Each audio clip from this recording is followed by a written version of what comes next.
पाकिस्तान में अमेरिका और ईरान के बीच फाइनल युद्ध विराम को लेकर बातचीत होनी है। पाकिस्तान इसे अपनी अग्नि परीक्षा के तौर पर ले रहा है। स्कूलों की छुट्टी कर दी गई है। पूरे इस्लामाबाद को जेल की तरह सुरक्षित करने का दावा किया जा रहा है। लेबनान पर इजराइल के हमले के कारण बात पटरी से उतरती हुई दिखाई दे रही है, लेकिन फिर इजराइल के लेबनान से बात करने के लिए तैयार होने के ऐलान के बाद अमेरिका ईरान की पाकिस्तान वार्ता को लेकर उम्मीदें बढ़ाती है। लेकिन अब ईरान के सुप्रीम लीडर ने जो बयान जारी किया है, उसने साफ कहा है कि यह वार्ता किस तरह से आगे जाएगी, किस तरफ जाएगी और युद्ध विराम का रोड मैप कैसा होगा। मोस्तफा का इस बीच जनता को पैगाम आया है। चलिए अब आपको डिटेल्स देते हैं कि इस वक्त जो ये पैगाम है कितना इंपॉर्टेंट, कितना क्रूशियल। सबसे पहले इस पैगाम में ईरान युद्ध नहीं चाहता है। जनता को ये साफ कह दिया है कि ईरान इस पक्ष में नहीं। दूसरा, अपने अधिकार बिल्कुल भी ईरान इस पर कॉम्प्रोमाइज नहीं करेगा, इस पर किसी भी स्थिति में पीछे नहीं हटेगा। तीसरा, ईरानी जनता सड़कों पर मौजूद रहे और जो इस वक्त ह्यूमन चेन या अलग अंदाज में जो सड़कों पर हम तस्वीर देख रहे हैं वो ऐसी ही बनी रहे। 40 दिनों तक ईरानी जनता सड़कों पर रही है। 40 दिनों तक अमेरिकी हमलों का कड़े तौर पर विरोध किया है और यही होता रहा। पांचवा, कि जनता मैदान की असली विजेता है, गेम चेंजर है और गेम चेंजर जनता को अडिग रहना होगा। छठा, कि आप एक चमत्कार देख रहे हैं, एक चमत्कार इस रूप में कि सुपर पावर भी घुटनों पर आ रहा है। इसे ध्यान से देखिए, अच्छी तरह समझे कि इसकी आगे आने वाले भविष्य में स्थिति क्या रहेगी। सही राह पर खड़े रहें, शैतानी ताकतों के झूठे वादों से भी बचे, अपनी रक्षा करते आगे रहेंगे। तो ये 10 पॉइंटर्स हमने आपको बताया कि पैगाम क्या कुछ मोस्तफा खामनेई का आया है। इतिहास में पहली बार इजराइल ने पाकिस्तान को एक आतंकवादी देश इस बीच बता दिया है। आतंकवादी देश मानते हुए खत्म करने की धमकी तक दे डाली है। इजराइल को पाकिस्तान के रक्षा मंत्री ख्वाजा आसिफ ने बाकायदे धमकी दी थी, जिसके बाद इजराइल भी बिलबिला उठा। इजराइल ने लताड़ते हुए रुख अपनाते हुए पाकिस्तान को कड़ी चेतावनी दे डाली। इस तरह के बयान को बर्दाश्त किसी भी कीमत पर नहीं किया जाएगा और खुद इजरायली पीएम के कार्यालय से पाकिस्तान की आलोचना की गई है। वहीं इजरायली विदेश मंत्री ने पाकिस्तान को आतंकवादी देश तक कह दिया। अब दिखाते हैं आपको इस बीच वार पलटवार जो है इजराइल पाकिस्तान के बीच कैसे चल रहा है।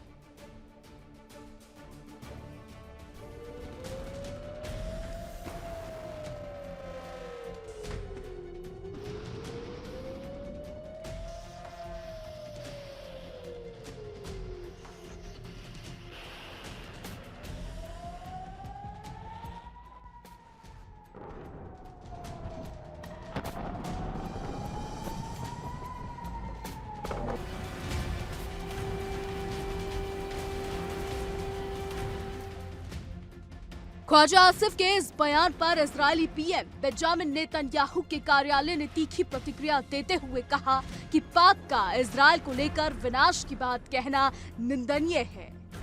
ये बयान बर्दाश्त करने लायक नहीं है, खासकर उस सरकार से जो खुद को शांति का निष्पक्ष मध्यस्थ बताती है।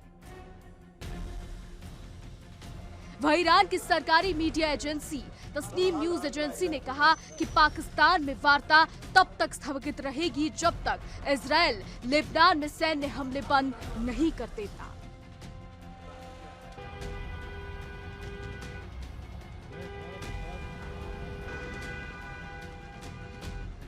इजरायल की विदेश नीति में ये बड़ा बदलाव दिखा है। इजरायल सरकार ने पाकिस्तान पर पहली बार सार्वजनिक तौर पर हमला बोला है।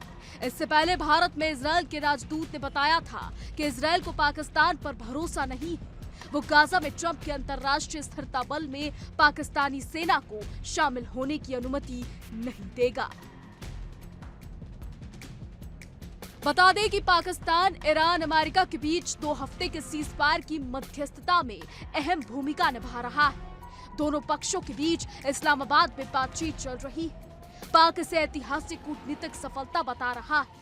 पाक रक्षा मंत्री ख्वाजा आसिफ पाकिस्तान को विश्वसनीय मध्यस्थ कह रहे हैं। हालांकि इजरायल कह रहा है कि पाकिस्तान के रक्षा मंत्री इजरायल के अस्तित्व को ही चुनौती दे रहे हैं। ऐसे में उसकी मध्यस्थता की विश्वसनीयता पर सवाल उठ रहे हैं। इजरायल ने पहले ही साफ कर दिया है कि सीज फायर डील में लेबनान शामिल नहीं है, क्योंकि वो हिजबुल्लाह के खिलाफ हमले जारी रखेगा।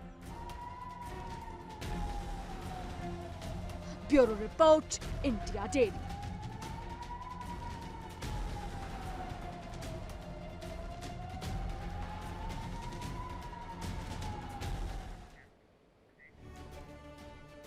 पाकिस्तान के रक्षा मंत्री ख्वाजा आसिफ ने उस पोस्ट को लेकर के भी यहाँ पर जो जिक्र हो रहा है, जिसमें एक्स पर पोस्ट को डिलीट किया गया, जिसमें उन्होंने इजराइल को इंसानियत के लिए एक अभिशाप कहा था।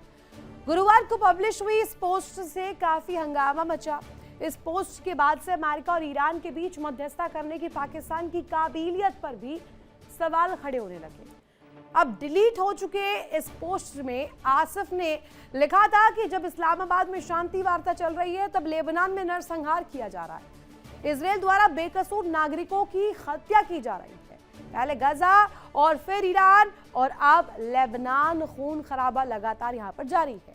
मैं उम्मीद और प्रार्थना करता हूं कि जिन लोगों ने यूरोपीय यहूदियों से छुटकारा पाने के लिए फिलिस्तीनी जमीन पर इस कैंसर जैसी सत्ता को खड़ा किया, वो नर्क में चले। अब इस पोस्ट के बाद इजरायली प्रधानमंत्री बेंजामिन नेतन्याहू सामने आते हैं। इजरायल ने कड़े तौर पर लताड़ लगाई।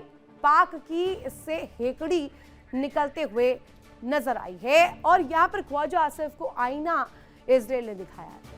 इजरायल ने बताया कि इस वक्त जो हालात बने हुए, पाकिस्तान पहले अपने देश को ही संभाल ले, आगे चलकर इस तरीके की बयानबाजी करे। अब चलिए आपको दिखाते हैं वो ट्वीट जिसमें किस तरीके से ख्वाजा आसिफ ने इसे मेंशन किया था और उसके बाद डिलीट किया गया। ख्वाजा आसिफ आपको दिखाई दे रहा होगा और उसमें पोस्ट क्या था? Israel is evil and a curse for humanity. While peace talks are underway in Islamabad, genocide is being committed in Lebanon. Innocent citizens are being killed by Israel. First Gaza, then Iran, and now Lebanon. Bloodletting continue unabated, and I hope and pray people who created this cancerous state on Palestinian land to get rid of European Jews burn in hell. अब आप इस post को देखेंगे तो आपको समझ आ रहा होगा कि ख्वाजा आसिफ कहना क्या चाह रहे थे। इसमें स्पष्ट रूप में उन्होंने कहा cancerous state in the Palestinian reign. और यहां पर एक और चीज जिसको लेकर सभी लोगों के जो ध्यान है वो आकर्षित हुए, वो इसमें सबसे इंपॉर्टेंट कड़ी ज्यूज, यहूदियों के नाम पर यहां पर फिलिस्तीनी लोगों पर, आम नागरिकों पर जो इस वक्त कत्लेआम, जो नरसंहार चल रहा है, जो जेनोसाइड चल रहा है, आपने पढ़ा होगा ये शब्द भी। अब इसे लेकर के प्रधानमंत्री बेंजामिन नेतन्याहू जो है वो सामने आए। उन्होंने कड़े तौर पर लताड़ा है, हेकड़ी निकाली है ख्वाजा आसिफ, क्योंकि अब तो ये डिलीट भी कर दिया है। डरे बिलबिलाए सहमे हुए ख्वाजा आसिफ ने इस पोस्ट को हटा दिया है। लेकिन इस पोस्ट में अगर आप पढ़ेंगे तो आपको समझ आएगा कि पाकिस्तान अपने आप को देश भर का, दुनिया भर का रहनुमा बनाना चाहता है। एक बार फिर से उसका दोहरा चेहरा दुनिया के सामने बेनकाब हो गया। एक तरफ वो खुद को शांति का पैरोकार बताने की कोशिश कर रहा है, दूसरी तरफ उसकी कूटनीति इतनी ज्यादा ओपन एक्सपोज हो गई है, कूटनीतिक जो परतें हैं वो खुलती जा रही है। खबर है कि ईरान ने साफ कर दिया है पाकिस्तान के वो दावे पूरी तरीके से झूठे हैं, उसमें कोई आधार नहीं है, जिनमें बातचीत में शामिल होने की बात कही जा रही है। हकीकत यह है कि ना तो कोई प्रतिनिधि मंडल जा रहा है और ना ही अमेरिका के साथ कोई बातचीत फिलहाल तय हुई है। यानी कि पाकिस्तान की डिप्लोमेटिक एक्टिविटी सिर्फ एक बयानबाजी तक सीमित नजर आ रही है। मिडिल ईस्ट में लेबनान पर जारी हमलों के बीच हालात और भी ज्यादा गंभीर हो गए हैं। ऐसे में बातचीत की उम्मीदें और कमजोर पड़ती हुई दिखाई दे रही है। सवाल यह है कि क्या पाकिस्तान जानबूझकर भ्रम फैला रहा है, कंफ्यूज कर रहा है, या फिर अंतर्राष्ट्रीय मंच पर अपनी साख बचाने का प्रयास?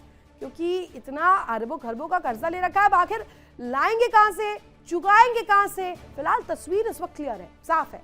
पाकिस्तान के दावे खोखले साबित हो रहे हैं और सच्चाई एक एक कर सामने आ रही है, एक्सपोज हो रहा है पाकिस्तान। अब पाकिस्तान बैकफुट पर कैसे है, जरा जल्दी से आप जानिए। यहाँ पर डिटेल्स आपके सामने रखते हैं। पाकिस्तान फिर से बेनकाब कैसे हुआ है? बैकफुट पर पाकिस्तान इसलिए कहा जा रहा है क्योंकि जो ग्लोबल वर्ल्ड में डिप्लोमेसी वो एक अपना अलग अंदाज रखना चाह रहा था, दुनिया भर में रहनुमा के तौर पर जंगी तस्वीर को सुधारने के लिए अपनी मध्यस्थ भूमिका को आगे ले जा रहा था। अब वो एक्सपोज हो गया है। पाकिस्तान का डबल गेम आप देखिए, एक तरफ अपनी देश के भीतर जो आवाम है उसे छलने का प्रयास, दूसरी तरफ अरबों खरबों का लोन चुकाने का डर, और तीसरी तरफ दुनिया भर में डिप्लोमेसी गेम में नंबर 1 साबित होना, अपने आप को शांति दूत स्थापित करवाना। बैकफुट पे पाकिस्तान इसलिए भी है क्योंकि डबल गेम के साथ साथ आगे हम आपको दिखाएंगे कि किस तरीके से ईरान ने पाकिस्तान को झूठा बताया है। पाकिस्तान को झूठा इसलिए बताया, ये पक्ष भी देखिए ईरान द्वारा आ रहा है। इजराइल भी मान नहीं रहा है पाकिस्तान को, ईरान भी मान नहीं रहा है पाकिस्तान को, लेकिन पाकिस्तान है भैया पाकिस्तान। पाकिस्तान खुद को शांति दूत मान रहा है। बातचीत में शामिल होने के दावे भी झूठ बताया जा रहा है, ये भी पक्ष सामने आ रहा है कि ये दावे भी झूठे हैं। बातचीत के लिए कोई पाक नहीं जा रहा है। अब देखिए गालिबफ को लेकर जिक्र हो रहा था कि स्पीकर गालिबफ जा रहे हैं, लेकिन अब ईरान ये कह रहा है कि हमारे यहाँ से तो कोई नहीं जा रहा, कोई प्रतिनिधिमंडल नहीं जा रहा। अब इस दावे को किस तरीके से लिया जाए, कितनी हकीकत इसमें, अमेरिका के साथ बातचीत स्थगित हो गई है। ईरान ये कहा जा रहा है ईरान द्वारा कि पोस्टपोन हो चुकी है। लेबनान पर हमलों के बीच बातचीत नहीं हो सकती, यानी कि ईरान ये पक्ष रख रहा है कि लेबनान पर हमले हो रहे हैं, यानी कि आगे बातचीत का रास्ता नहीं निकलेगा। बैकफुट पर पाकिस्तान। देखिए इंडिया डेली 24/7 अब आपकी स्मार्ट टीवी पर। इंडिया डेली मौजूद है सभी डिजिटल प्लेटफॉर्म पर लाइव और लगातार। इंडिया डेली 24/7 हर दिन राष्ट्र को समर्पित।